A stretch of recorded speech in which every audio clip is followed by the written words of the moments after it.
nabiyak na po natin. So at least nabiyak na natin tong bato na to. Ayan siya.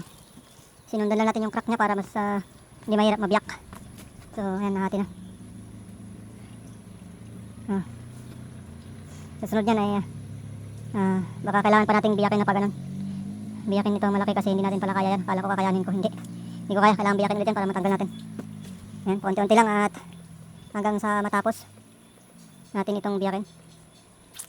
So yan na po ang ating maikling update dito. Mahirap talaga pag nagsusulo ka, solo hunter, konti-unti lang. So pag natanggalan natin yan, ang sunod na natin gawin ay subukan natin ituloy yung testing natin at maghanap tayo ng entrance dyan sa dito. Okay, mga markers. Okay, so mga hidden trail markers na tinatawag nila or buried markers. So dyan natin hanapin yan. Tingnan natin kung meron talagang laman ito at may palatandaan. Okay, na iniwan ng mga hapon. So maraming salamat sa pagsubaybay at salamat pa rin sa Diyos at pinupuri natin siya kasi iniingatan po tayo. Siya po yung nagbibigay ng wisdom po sa lahat ng bagay natin ginagawa.